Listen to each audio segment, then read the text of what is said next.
माँ कहती है कि आध्यात्मिक यात्रा जब कोई इंसान करना चाहता है तो उसे 2-3 बिंदुओं पे सबसे ज्यादा ध्यान देना होगा, क्योंकि आध्यात्मिक यात्रा उस वक्त तक नहीं हो सकती जब तक कि इंसान अपने ईंधन को, अपनी शक्ति को संचित करते हुए, उसको एकत्रित करते हुए और उस ईंधन के माध्यम से वो आध्यात्मिक यात्रा की तरफ न बढ़े।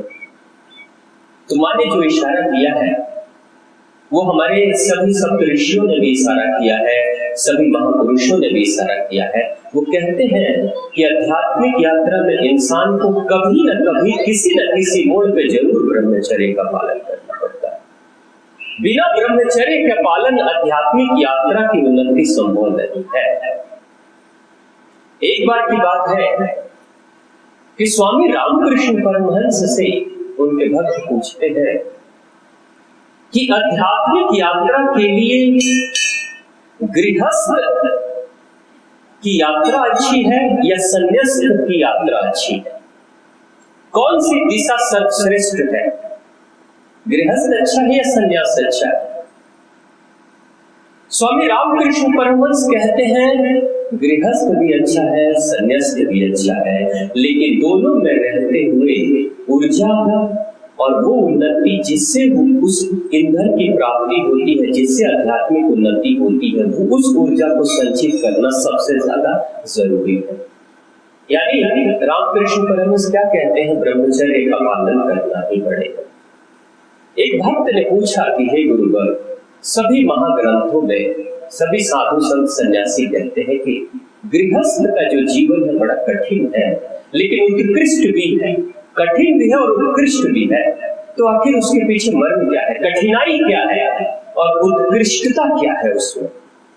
तो गुरु रामकृष्ण परमहंस कहते हैं उत्कृष्टता ये है कि वो एक स्थिति है जहां कीचड़ और कमल दोनों की संभावनाएं उपलब्ध है। आप चाहो तो पतन के गर्त में गिर सकते हो, आप चाहो तो वासना में उतर सकते हो, लेकिन आप चाहो तो सबके सहयोग से साधना की तरफ भी बढ़ सकते हो। तो जब शिष्य ने पूछा था कि गुरुवर, तो एक गृहस्थ को जब देखा जाता है तो गृहस्थ अक्सर उस स्थिति पे पहुंचने में उसको बड़ी कठिनाई होती है जिस स्थिति में कोई सन्यासी बहुत आसानी से, गृह त्यागी बहुत आसानी से पहुंचता है। आखिर उसके पीछे मर्म क्या है? तो गुरु रामकृष्ण परमहंस ने कहा था कि जब कोई आध्यात्मिक यात्रा की शुरुआत करता है तो आध्यात्मिक यात्रा के साथ में, उसकी साधना के साथ उसकी ऊर्जा बढ़ने लगती है। ऊर्जा बढ़ती है, उत्साह बढ़ता है, शक्ति बढ़ती है, क्योंकि आध्यात्मिक यात्रा अपने आप में शक्ति संपन्न वाली यात्रा है, शक्ति बढ़ाने वाली यात्रा है। जब शक्ति बढ़ने लगती है तो जिस इंसान को शक्तियों को संचित करने का अभ्यास न हो, आदत न हो, वो अक्सर विचलित हो जाता है, क्योंकि गृहस्थ में दोनों चीजें उपलब्ध हैं। तो जब शक्तियां बढ़ती हैं तो इंसान एक बार पुनः उस शक्तियों के आनंद में शक्तियों को खर्च करने की कोशिश करता है, जिसके कारण से वो जाने अनजाने में वासना की तरफ बढ़ जाता है। फिर से उसकी यात्रा नीचे की तरफ वासनात्मक रूप में चली जाती है। लेकिन अगर वहां रहते हुए अगर वो पुनः साधना की तरफ बढ़े और वासना के केंद्र को बिल्कुल छोड़कर साधनात्मक स्थिति में चलेगा तो निश्चित तौर से उद्धार हो जाएगा।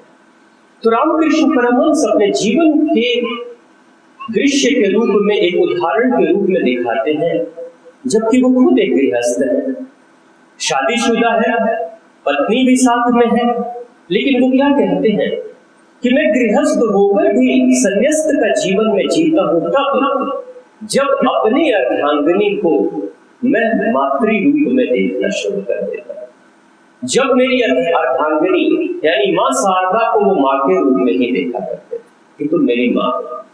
और जैसे एक मां अपने बच्चे की परवरिश करती है, रख रखाव करती है, ध्यान रखती है, भोजन कराती है, उसी तरीके से अब आप भी मेरी मां की तरह ही हो। क्योंकि विवाह होने के बाद जब मां शारदा आई थी, विवाह रामकृष्ण परमहंस की मर्जी से नहीं हुई थी, माता पिता के दबाव से विवाह हुआ था। तो रामकृष्ण परमहंस के पास जब उनकी अर्धांगिनी आती है तो वो नाराज होकर कहते हैं, क्या तुम मुझे पतन के गर्त में गिराने के लिए आई हो? क्या तुम मेरा नाश करने के लिए आई हो?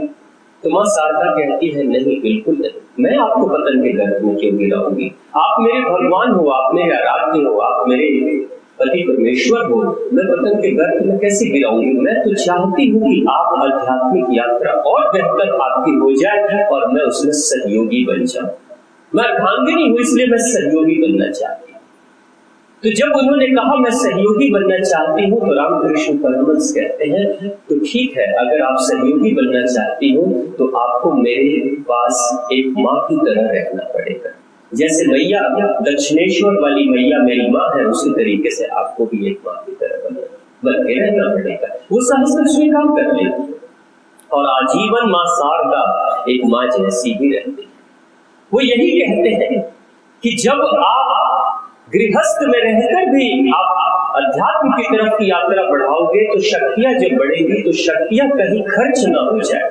जैसे अक्सर हम लोगों ने देखा है कि किसी नौजवान के पास ज्यादा शक्ति आ जाती, जैसे पैसे की शक्ति आ जाती है, तो वो तुरंत से बाजार में जाना चाहता है और कहीं कुछ खरीदना चाहता है, शॉपिंग करना चाहता है, और पैसे जब खर्च हो जाते हैं तो निराश होकर फिर से अपने घर में चला आता है।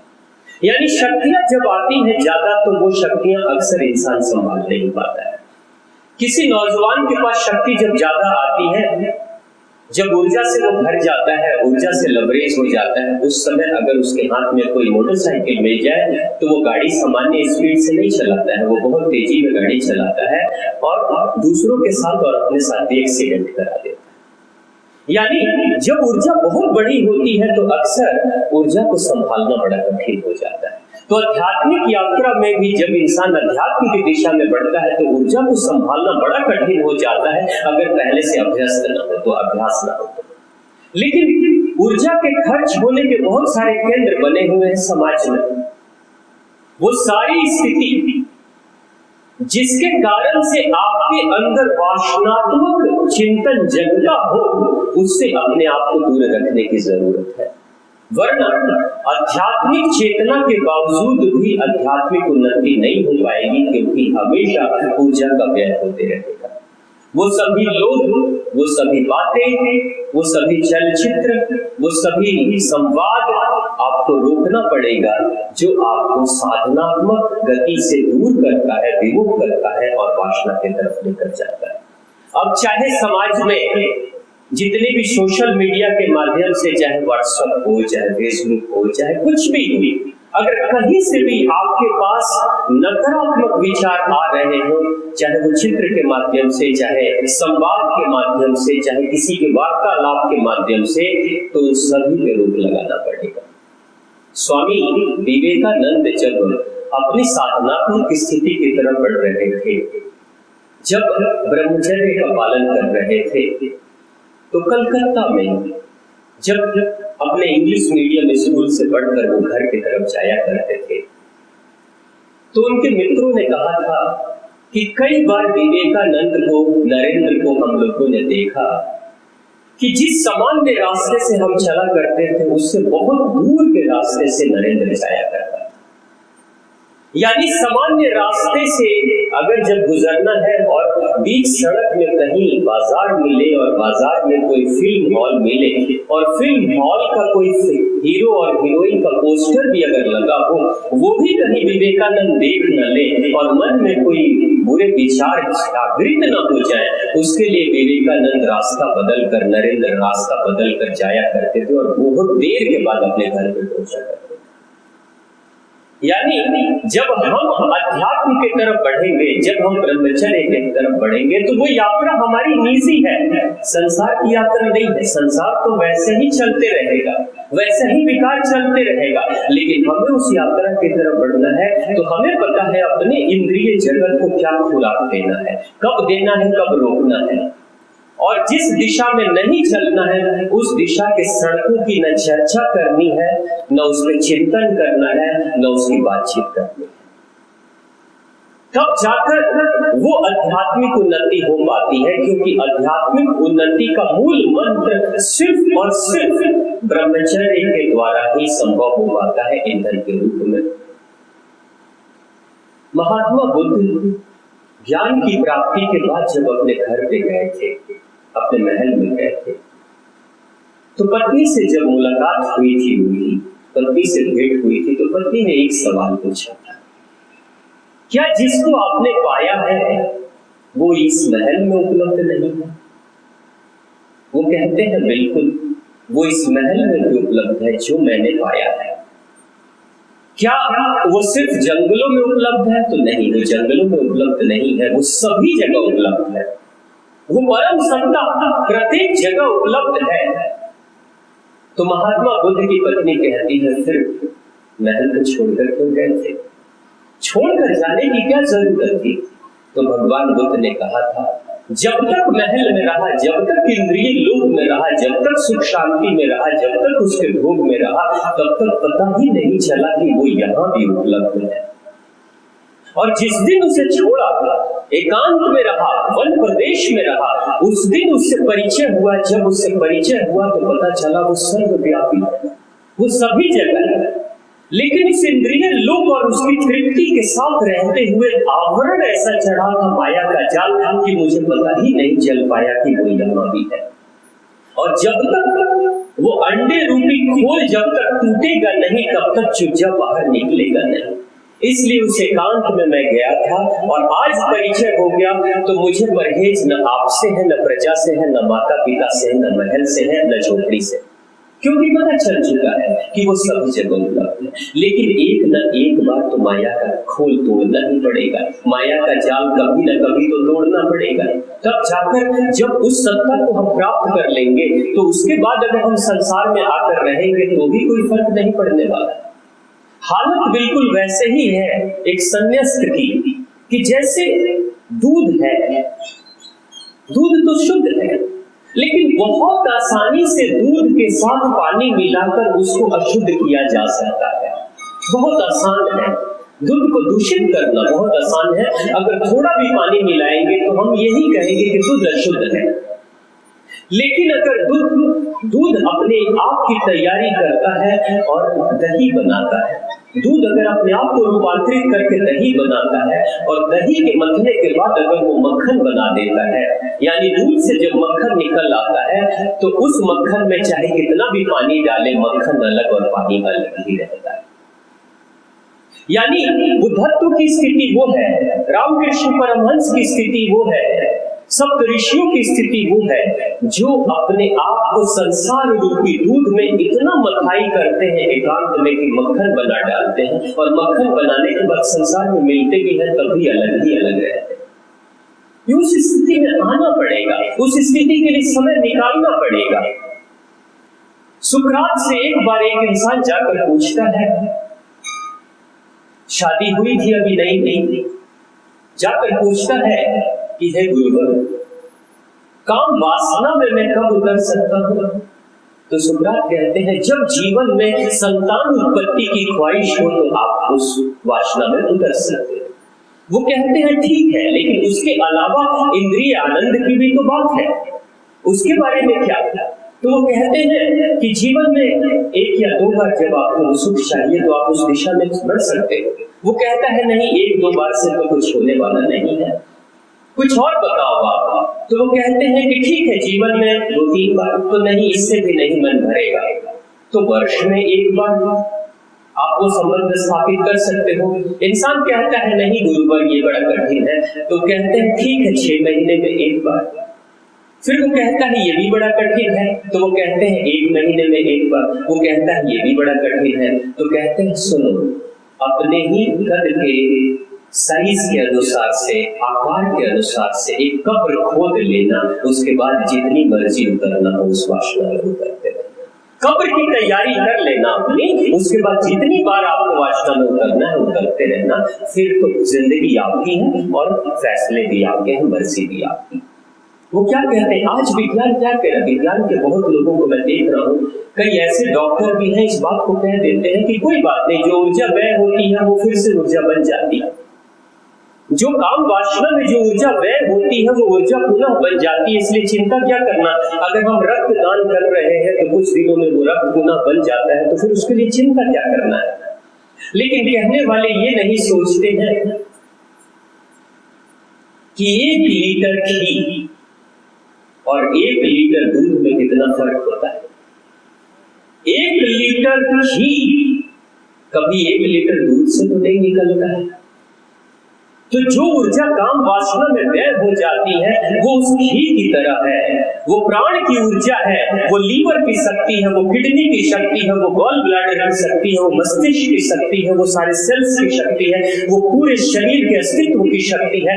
वो जब व्यय होती है जिसके बनने में सैकड़ों दिन लगते हैं और उस ऊर्जा के कारण से आपके संकल्प की शक्ति बढ़ती है, जीवन के संघर्ष में उतरने का साहस बढ़ता है, पौरुष बढ़ता है। विषम परिस्थितियों में जब कोई साथी साथ न देता है उस समय जो ऊर्जा आपके साथ कार्य करती है वो आपकी पौरुष की क्षमता है। जब आपके जेब में 1 पैसे भी नहीं होते हैं और फिर भी अंदर से कोई कहता है कि कोई बात नहीं, मैं देखूंगा, परिस्थितियों का सामना करूंगा, वो उस समय आपकी पौरुष की क्षमता ही कहती है।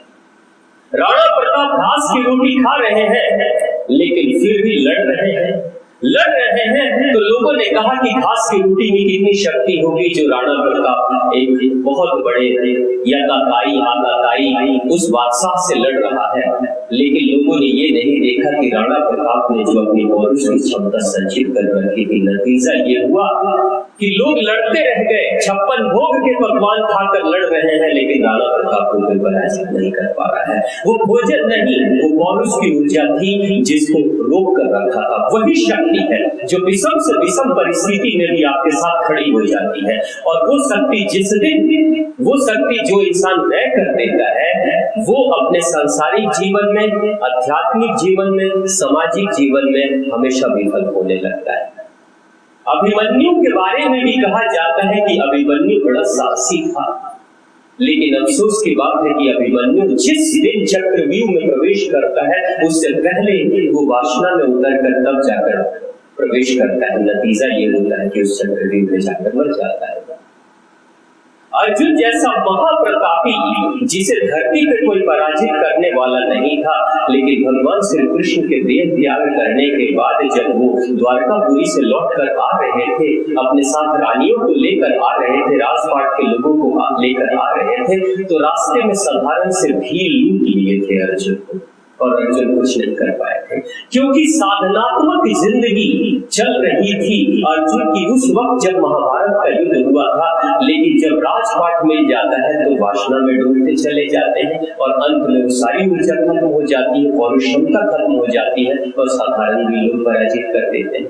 महाभारत की कथा में एक बड़ी विचित्र कथा आती है। एक पात्र है, देवी सत्यवती के वंश से ही एक पात्र आता है, उनकी एक संतान है और संतान का नाम है विचित्रवीर्य। संतान का नाम है विचित्रवीर्य और विचित्रवीर्य की 2 अर्धांगिनी, 2 पत्नी है, सौंदर्य से भरपूर पत्नियां हैं, सुंदर है। विचित्रवीर्य राजा भी है लेकिन पत्नियों के भोग में इतना लिप्त हो जाता है कि सिर्फ 6 महीने के अंदर उसके मुख से खून निकलता है और उसके प्राण पखेरु उड़ जाते हैं। वो जो पात्र है विचित्र वीर्य का मतलब होता है पौरुष की क्षमता, शक्ति, यानी एक अद्भुत शक्ति उपलब्ध थी विचित्र वीर्य के पास। उसका जो वीर्य था, उसकी जो शक्ति थी वो विचित्र थी, अनमोल वो शक्ति थी। वैसी शक्ति वाला कोई और नहीं था, लेकिन उस शक्ति के धारण करके अगर वो साधनात्मक जीवन को जीता तो चक्रवर्ती सम्राट बन जाता, लेकिन वासनात्मक जीवन की तरफ बढ़ा तो पतन हो गया और जीवन लीला समाप्त हो गई।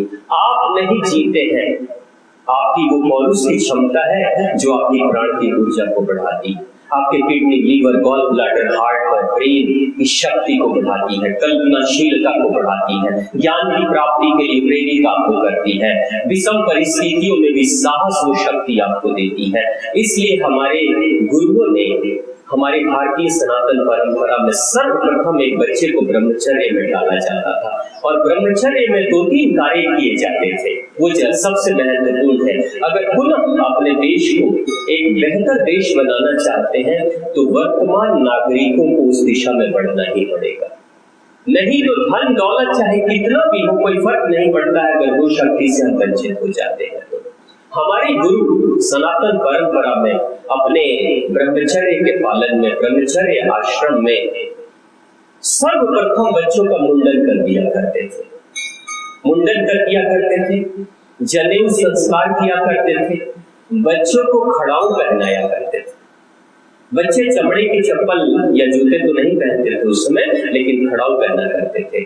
सात्विक भोजन किया करते थे, घर से दूर रखा करते थे, घर यानी संसार से दूर रखते थे और वनवास के जीवन में जीते थे लगातार, क्योंकि यही वो क्षण है जब इंसान के अंदर उसके खास तरह की विचारधाराएं उसके अंदर जन्म लेती है और वो इंसान एक खास दिशा में बढ़ने लगता है। मुंडन करने का मतलब होता है कि जैसे ही मुंडन किया जाता है वैसे ही मस्तिष्क शांत हो जाता है, विकार की जो प्रबलता है वो कमजोर हो जाती है। जनेऊ संस्कार जब किया जाता है तो जब कभी भी लघु शंका करते समय या दीर्घ शंका करते समय, शौच जाते समय हम कान पे लपेट लिया करते थे। प्रत्येक इंसान का, प्रत्येक बच्चे का जनेऊ संस्कार भारतीय संस्कृति में हुआ करती थी, चाहे वो किसी भी वर्ण का हो, सभी का जनेऊ संस्कार हुआ करता था। यानी एक अद्भुत स्थिति थी वो। आज भी उसी स्थिति में हमें जाना है। कभी भी गलती से भी अगर कोई कहता है कि ऊर्जा हमारी समाप्त हो जाती, पुनः फिर बन जाती है, ये भ्रम में न रहे, क्योंकि 1 लीटर दूध से बहुत बनेगा घी तो 100 ग्राम बनेगा। यानी आपको कम से कम 1 लीटर घी के लिए 10 लीटर दूध चाहिए, इतना तो चाहिए।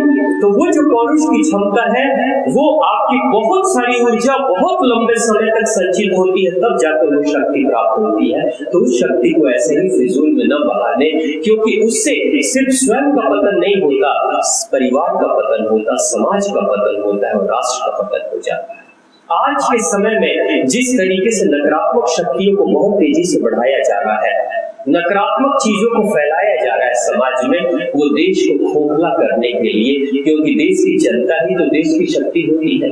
जब देश की जनता वासना में डूबी रहेगी तो देश को तो आराम से कभी भी गुलाम बनाया जा सकता है और पतन के गर्भ पर लेकर जाया जा सकता है। माँ आद्य शक्ति, माँ भगवती क्या कहती है कि हम कब बढ़ेंगे? जिन कारणों से, जिन वासनात्मक जीवन के जीने से हमारे जीवन में दुख चले आ रहे हैं, आज यूरोप और अमेरिका और दुनिया के बहुत सारे प्रगतिशील देशों की हालत ऐसी है कि लगभग 30-40% लोग मानसिक रोग से ग्रसित हैं। जबकि आज सुविधाएं ज्यादा है, आज पैसे ज्यादा है, आज घर अच्छे हैं। आज कल हमारे जो पूर्वज थे उनके पास अच्छे रहने के लिए घर उपलब्ध नहीं थे, पैसे बहुत नहीं थे, सुविधाएं बहुत नहीं थी, लेकिन उसके बाद भी मानसिक रोगी इतने नहीं थे। ये मन का या मस्तिष्क की जो ऊर्जा है जिसको हम व्यय करते चले जा रहे हैं। इसलिए सनातन ऋषि, सनातन धर्म में, भारत में जब कोई पैसे वाला होता था और हृदय में धार्मिक कार्य की इच्छा जगती थी तो वो लोग प्याऊ बनाया करते थे, धर्मशाला बनाया करते थे।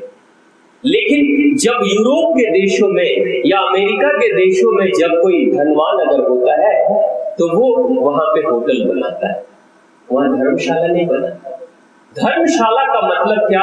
उस धर्मशाला में रहकर आप आध्यात्मिक जीवन की तरफ, आगे की तरफ बढ़ो, क्योंकि वो धर्म का शाला है, धर्म का घर है। लेकिन होटल का मतलब है जहां वासनात्मक जीवन के आनंद को लेने के लिए आपके पास सारे संसाधन उपलब्ध करा दिए गए। आज नतीजा है अमेरिका इतना विकसित होने के बावजूद भी लगभग 30-40% मानसिक रूप से ग्रसित हो गए। तो मां कहती है मेरे दरबार में जब आते हो तो सिर्फ कथा सुनने से कल्याण नहीं होगा, वो यात्रा जिसके यात्रा के करने से सभी साधु संत सन्यासियों ने इस भारत के गौरवशील इतिहास को बुलाया था, स्वर्णिम युग को बुलाया था। आखिर उस स्वर्णिम युग की चर्चा सिर्फ किताबों में ही करते रहेंगे या अपने जीवन में भी उसको उतार के एक बार पुनः स्वर्णिम युग लाने की कोशिश करेंगे? तो उस यात्रा के तरफ जरूर हम चिंतन करें, जरूर बढ़े। छोटी छोटी चीजें जो हम अपने घरों में कर सकते हैं। नवरात्रि का समय चल रहा है, 40 दिन, ज्यादा मैं नहीं कहूंगा, सिर्फ 40 दिन का एक व्रत है। 40 दिन आप शुद्ध सात्विक भोजन करिए, मांसाहारी भोजन अगर करते हैं तो बिल्कुल बंद कर दीजिए। चाय कॉफी 40 दिन बिल्कुल ही मत पीजिए। सुबह 1.25 लीटर पानी पीकर शौचालय जाइए, पेट की सफाई करिए। जिसका पेट साफ होता है उसका मन साफ होता है, जिसका मन साफ होता है उसका मस्तिष्क साफ हो जाता है। नकारात्मक विचार नहीं आएंगे, व्याकुलता नहीं आएगी, साधनात्मक स्थिति में बढ़ेंगे। 40 दिन तेल मसाले वाली चीजें कम से कम खाइए, कम से कम। हो सके तो जो समुद्री नमक है उसको बंद कर दीजिए और सेंधा नमक का इस्तेमाल करना शुरू कर दीजिए। लेकिन कोई भी नमक, कच्चा नमक बिल्कुल मत खाइए 40 दिन, क्योंकि कच्चा नमक खाते हैं तो उस नमक के साथ बहुत सारी गंदगी भी होती है जो आपके शरीर में चली जाती। लेकिन जब नमक पक जाता है दाल में या सब्जियों में तो वाष्प बनकर बहुत सारी गंदगी उसकी उड़ जाती है, तो वो आपके शरीर के लिए ज्यादा बेहतर है। वो बीपी को बेहतर करने की क्षमता उसके अंदर है, आपके शरीर को ज्यादा शुद्ध सात्विक रखने की क्षमता है। अभी मौसम बदल रहा है, इस मौसम में बाजार में जो कुछ भी उपलब्ध है हरी सब्जियों के रूप में जिसको आप कच्चा खा सकते हैं, जैसे गाजर है, जैसे खीरा है, जैसे सेब है, जैसे अमरूद है, कुछ भी आप दिन की शुरुआत में 12 बजे से पहले खूब जमकर सुबह का नाश्ता वही कर लीजिए। गाजर ही खा लीजिए, जो सस्ता उपलब्ध है वही खा लीजिए, खीरा है वही नाश्ते में खा लीजिए। आप देखेंगे कि आपकी शरीर की ऊर्जा बढ़ने लगेगी। जो अद्भुत परिवर्तन होता है जानवरों में और मनुष्य में, मनुष्य पका पकाया भोजन करता है और पकने के कारण से बहुत सारी ऊर्जा तो उस अन्न की या सब्जियों की नष्ट हो जाती है, लेकिन जानवर तो उस ऊर्जा के साथ ही उस भोजन को करते हैं। नतीजा ये होता है कि उसको उसकी ऊर्जा भी मिल जाती है। जैसे फल अगर खाना है तो फल खाइए, जूस मत पीजिए। जूस अगर घर में बनाकर पी रहे हैं तो बहुत अच्छा है, लेकिन बाजार का जो पैकिंग किया हुआ जूस है उसको कतई न लें, क्योंकि कोई भी जूस जिसको पैक कर दिया जाता है उसकी उम्र लगभग 3 महीने 6 महीने की होती है, और 3 महीने 6 महीने जब जूस पैक्ड होता है पैकेट में तो खास तरह के उसके तत्व जो है वो नष्ट हो जाते हैं, यानी ऑक्सीजन की जो मात्रा है वो धीरे धीरे उसकी नष्ट होने लगती है, जीवनी शक्ति नष्ट हो जाती है। फिर इंसान जूस तो पीता है लेकिन वो शक्ति नहीं मिलती। आप अपने घर में जूस बनाकर पिए, आप हरी सब्जियों को ज्यादा से ज्यादा खाएं। आप कोशिश करें दिन का जो भोजन हो, दिन का भोजन आप करें 12 बजे से पहले कर ले, 1 से पहले कर ले सबसे अच्छा है। 1 घंटे के बाद पानी पिए। रात्रि का भोजन जल्द से जल्द करें, 8 बजे से पहले कर ले, बड़ा अच्छा है। नहीं तो आप 5:30-6 बजे कर ले और सूर्यास्त से पहले अगर कर लेते हैं तो सबसे अच्छा है, अति उत्तम। अगर कोई 40 दिन ऐसा कर ले सूर्यास्त से पहले भोजन, और रात्रि में अगर भूख लग रही हो तो दूध पी सकते हैं, यानी तरल पदार्थ ले सकते हैं, तो 40 दिन ये करें। दूसरी चीज, आपकी आस्था जिसमें भी है, आप जिस किसी भी भगवान की आराधना उपासना करते हैं, जो कोई भी मंत्र जाप करते हैं, दिया जलाकर, ज्योति जलाकर आप बैठ जाए। सुबह में, शाम को, जब कभी भी आप करें। आप जाप अगर करना है तो नियत संख्या में जाप करें, जैसे रुद्राक्ष की माला लेकर और राम जी का ही जाप करना है, भगवान शिव शंभू का ही जाप करना है, माता रानी का बीज मंत्र का जाप करना है। 108 बार जाप करें दिया जलाकर साथ में, और लगातार 40 दिन करें, और जाप पूरा हो जाए तो 10 मिनट ध्यान में बैठे, शांति से बैठे, क्योंकि ध्यान बहुत महत्वपूर्ण है। अगर कोई ब्रह्मचर्य का पालन करेगा इंसान और ध्यान नहीं करेगा तो उसका ब्रह्मचर्य टूट जाएगा, क्योंकि ब्रह्मचर्य का मतलब है कि अपनी पौरुष की क्षमता को एक खास दिशा में बढ़ाना। खास दिशा में हम तभी बढ़ा पाएंगे, एक खास दिशा में उस पौरुष की क्षमता को तभी बढ़ा पाएंगे जब खास नहर की तरह अपनी ऊर्जा को खास दिशा में बढ़ाएंगे। नहर बनाना पड़ेगा। अभी हमारी ऊर्जा निरंतर वासना के केंद्र की तरफ बढ़ रही है, अब नहर बनाकर उसकी दिशा को मोड़कर हमें साधनात्मक दिशा में बढ़ाना होगा, तो वो नहर बनाने का काम ध्यान करता है। ध्यान मन की शांति है, ध्यान विकारों की शांति है, ध्यान आवेग की शांति है। तो जो इंसान ध्यान करेगा वो ब्रह्मचर्य का पालन बहुत सुगमता से कर लेगा, इसलिए ध्यान अनिवार्य है। तो जाप करने के बाद ध्यान करें। ध्यान करें जब शांति से जब बैठे तो अंत में भगवान से प्रार्थना करें, अपने आराध्य से प्रार्थना करें, हे माँ आदि शक्ति, हे शिव शंभु, हे श्री राम, सबका कल्याण करो, सबका भला करो। सबका भला करने के लिए जब हृदय की गहराई से जब ये आवाज आपकी उठेगी, तो कभी कभी वो लोग भी आपके मानस पटल पे दिखाई देने लगेंगे जिनके कारण से आपके जीवन में बड़े कष्ट आए। तो उनकी शक्लें जब आएंगी सामने, तो उनके लिए भगवान से प्रार्थना करना बड़ा दुश्वार हो जाएगा, बड़ा कठिन हो जाएगा, क्योंकि वो तो हमें बर्बाद कर देना चाहता है और हम भगवान से उसके कल्याण के लिए प्रार्थना करें, ये संभव नहीं है। लेकिन यही है माया का जाल, इसी को तो तोड़ना है। भले वो इंसान जैसा भी हो, चाहे कुछ भी हो, हम एक खास संदेश 40 दिनों में देंगे अपने परमपिता परमेश्वर को, अपने भगवान को। 40 दिन के में माँ, मैं एक दिशा में चलूंगा, एक दिशा में बढ़ूंगा, और अब मैंने जो दिशा पकड़ा है वो कल्याण का दिशा है। अब मैंने जो दिशा पकड़ा है वो साधना का दिशा है। मैंने जो दिशा अब जो मैंने पकड़ा है वो वासना का नहीं है, वो साधनात्मक दिशा में है। यानी जिंदगी जो अभी हमारी चल रही है, कभी साधना, कभी वासना, कभी दूध, कभी नींबू, कभी नमक, कभी दूध, कभी सच्चाई, कभी बेईमानी, कभी शांति, कभी अशांति, ये दोनों दिशाओं में हमारी जिंदगी की सड़कें चल रही है। हालत हमारी बिल्कुल वैसे ही हो गई है। हाईवे तो बगल में गुजर रहा है, आप सब ने देखा होगा, हाईवे पे अक्सर बीच चौराहे पे, बीच रास्ते पे कुत्ते मरे हुए दिखाई देते हैं, सब ने देखा है। लेकिन शायद ही आपने कभी देखा होगा कि बिल्ली भी हाईवे के बीचों बीच मरी पड़ी है।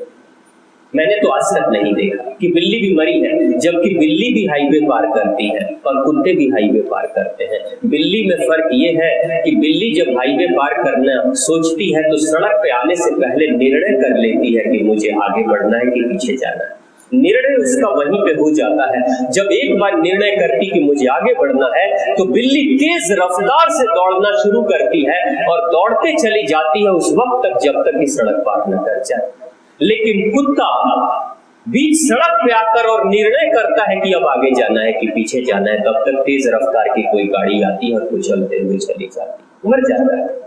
तो जिंदगी क्या कहती है कि कब तक दुविधा में फंसे रहोगे, कब तक निर्णय करने की स्थिति में नहीं आओगे, कब तक असमंजस जीवन में बने रहे कि साधनात्मक स्थिति में चले कि वासनात्मक स्थिति में चले, कब तक चलेंगे?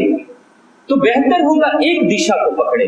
तो हमने पकड़ा, हमने भगवान की यात्रा का मतलब क्या हुआ?